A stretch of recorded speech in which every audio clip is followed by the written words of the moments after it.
قال الإمام البخاري رحمه الله تعالى حدثنا عبد اليمن قال أخبرنا شعيب عن الزهري عن سعيد بن المسيب وعطاء بن يزيد الليثي عن أبا هريرة رضي الله عنه أن النبي صلى الله عليه وسلم قال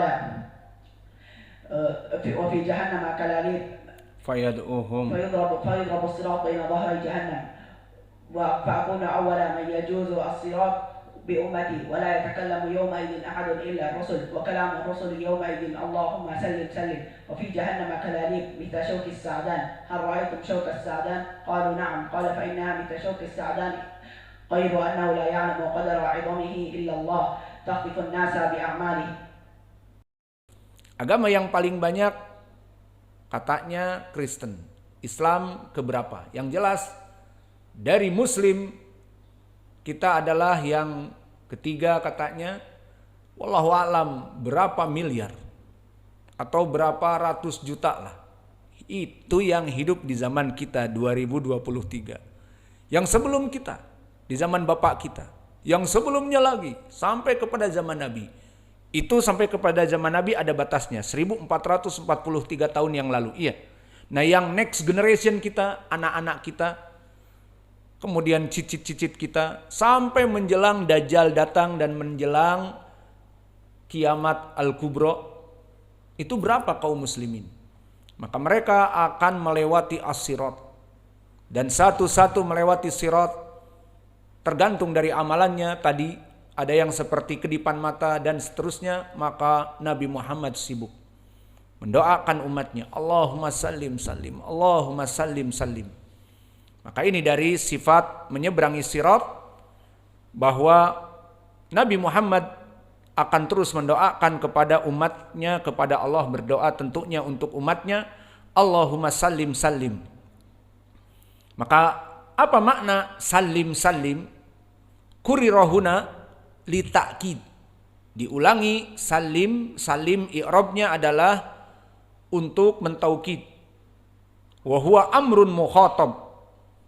Maka dia adalah perintah untuk mukhatab. Takdiruhu ya Rabb salimna min darar as-sirat. Au ya Rabb ij'alna salimin min afatih. Au ya Rabb aminin min makhofatih. Itu takdir-takdirnya. Allahumma salim salim ya Rabb salimna min darar as-sirat. Seperti itu. Maka hadis ini dari hadis juga pendalilan tentang asy-syafa'ah yang dijadikan pendalilan oleh ahlu sunnah wal jamaah, bahwa Nabi Muhammad SAW yasfa' li ahlil kabair min ummati. Maka hadis seperti ini dijadikan pendalilan tentang orang-orang ahlul kabair itu diberikan syafaat, diselamatkan.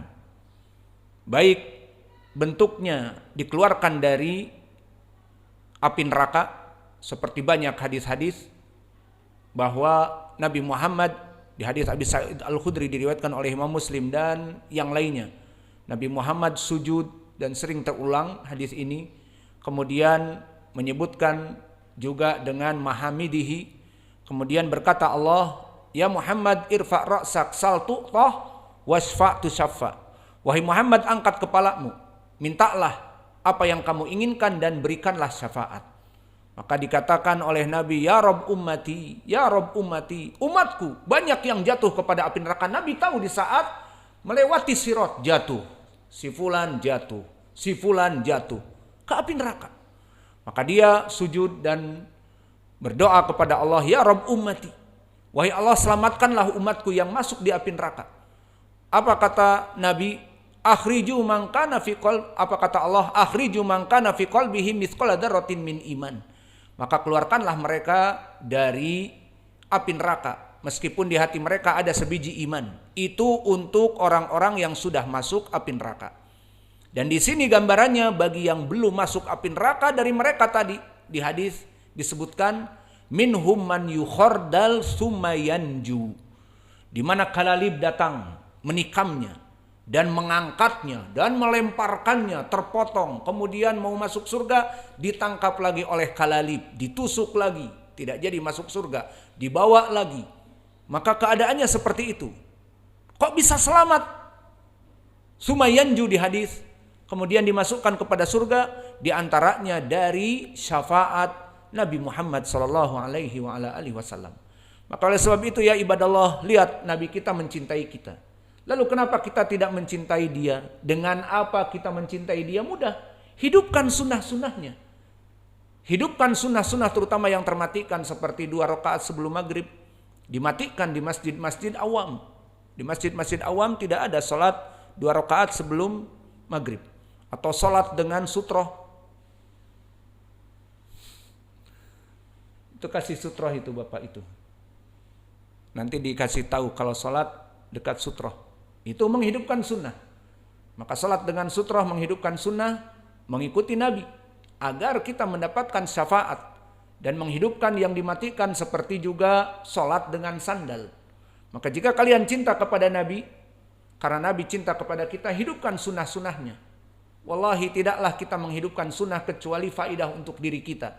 Nabi tidak merasa dia itu dibesarkan atau tidak. Yang jelas yang mengikuti sunnahnya bagaikan safinatun Nuh. Yang menghidupkan sunnah itu bagaikan dia naik kepada perahu Nuh. Maka perahu itu tidak akan membesar dan tidak akan mengecil, tidak akan menjadi kuat. Maka begitu pun Nabi.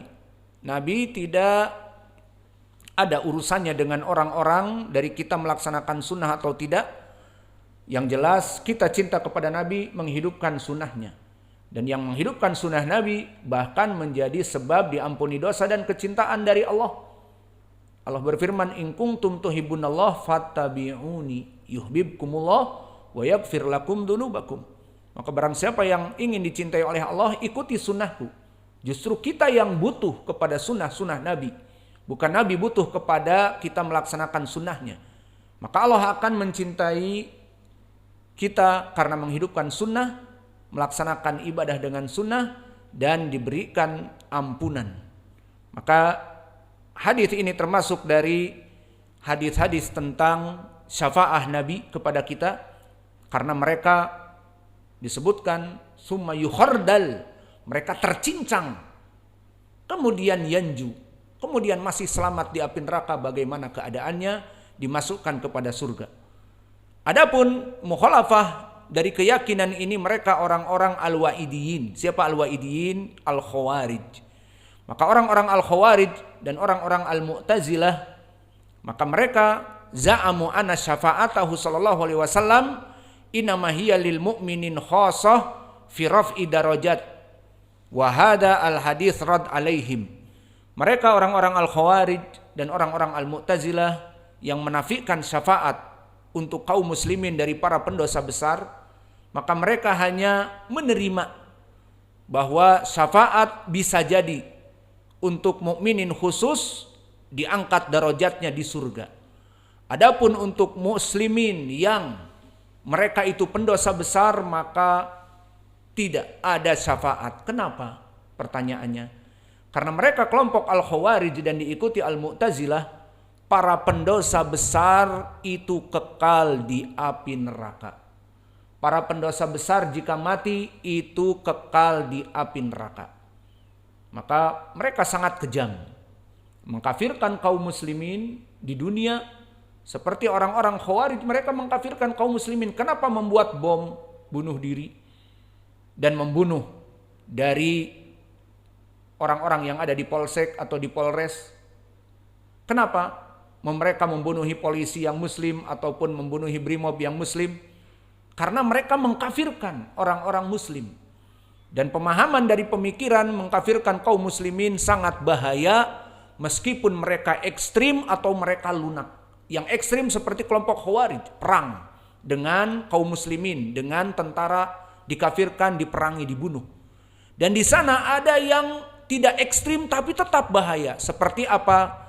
Kelompok yang ada di sebelah kita, yang namanya berubah-ubah, ataupun N11, NII, ataupun yang lainnya. Maka LDII dan yang lainnya, mereka mengkafirkan kaum muslimin yang tidak membaiat dari imam mereka dan membayar fee, membayar uang kepada imam mereka. Maka tidak boleh sholat dengan mereka, dan bahkan tidak boleh menjadi imam. Dan itu di mana-mana masjid mereka. Seperti itu keadaannya. Wallahu alam, apakah pernah mendengar adzan dan ada yang jamaah sholat selain dari mereka? Karena mereka akan mencucinya, karena kafir najas. Maka orang-orang yang seperti ini meskipun tidak ekstrim mengkafirkan kaum muslimin terang-terangan dan bertempur melawan mereka seperti orang-orang Khawarij, DITII di zaman dulu, dan di mana-mana seperti di Poso dan yang lainnya dari kelompok-kelompok ISIS sekarang, atau mereka orang-orang yang mengkafirkan kaum muslimin dari keyakinan tetapi tidak ekstrim. Ini pun berbahaya. Berbahayanya kapan? Sekarang masih ada ahli sunnah, dan alhamdulillah daulah Indonesia masih dipimpin oleh orang-orang Islam ahli sunnah. Namun kalau mereka sudah menguasai Indonesia seluruhnya, maka tidak ada kecuali masuk kepada kelompok kami dan membaiat imam kami dan membayar infak. Kalau tidak, kalian semua kafir, mungkin akan di bumi hanguskan. Fahimtum? Al-muhim, kita tidak memprovokasi dan sebagainya, namun ini semua adalah perkara yang sangat membahayakan. Mengkafirkan kaum muslimin yang muslim yang sholat dikarenakan tidak ikut membaiat dari guru mereka ataupun amir mereka, seperti Jamaah Islamiyah yang mempunyai kedaulatan, katanya mempunyai pemerintahan sekarang, maka itu semuanya pun dari termasuk Khawarij. Maka kesimpulannya mereka mengkafirkan kaum muslimin, dan mereka mengatakan orang-orang muslim yang dosa besar dan tidak pernah bertobat mati dalam keadaan dosa besar, seperti misalnya pelacur mati di atas ranjang, ataupun pemakan riba, mudir bank, mati di saat dia menghitung uang ribanya dan menandatangani perjanjian ribanya, mati. Nah, belum taubat, kata mereka kekal di api neraka. Adapun kaum muslimin tidak seperti itu. Ahlus sunnah mengatakan tahta masyiatillah, atas kehendak Allah, dan ini pembahasannya panjang, pendalilannya pun banyak.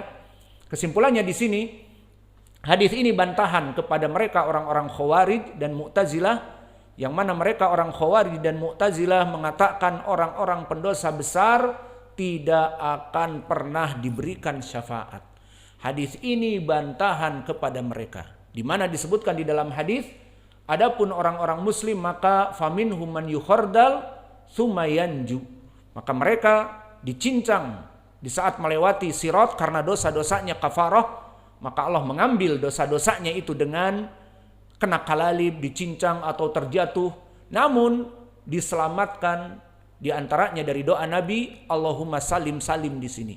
Wahai Allah, selamatkanlah dia. Wahai Allah, selamatkanlah dia. Maka ini termasuk dari hadis syafaah bagi orang-orang pendosa besar agar tidak masuk kepada api neraka. Adapun di sana hadis-hadis bagi yang sudah masuk api neraka dikeluarkan. Adapun di sini bagi yang berhak untuk masuk api neraka tercincang tadi, maka karena doa Nabi syafaat Allahumma salim salim, ya Allah selamatkanlah mereka, maka dosa-dosanya besar tercincang, terpotong-potong, namun yanju, selamat dan masuk surga. Maka hadis ini menunjukkan tentang bagaimana kecintaan Nabi kepada kita. Maka hidupkanlah sunnah-sunnah. Apa sih beratnya sholat pakai sendal setahun sekali? Kalau nggak mau melaksanakannya sekali setahun lah, atau pas kita sholat di lapangan lah. Yang jelas Nabi tidak menjadi besar dan menjadi kecil dengan kita melaksanakan atau tidak melaksanakan, namun kita butuh kepada itu. Dan Nabi sangat mencintai kita. Mana cinta kalian kepada Nabi? Hidupkan sunnah-sunnahnya. Hidupkan sunnah-sunnah yang termatikan. Hidupkan apa saja yang diperintahkan oleh Nabi dari sunnah-sunnah, maka laksanakanlah. Karena Nabi kita mencintai kita. Di saat di sirat pun dia mendoakan Allahumma sallim sallim, Allahumma sallim sallim. Mungkin ini yang bisa kita berikan. Dan insya Allah lafaz yang setelahnya sengaja kita tidak memberikan kepada kalian, agar yang belum setoran menyetor hafalannya. Wa naktafi ila huna wa jazakumullahu khaira wa barakallahu fikum.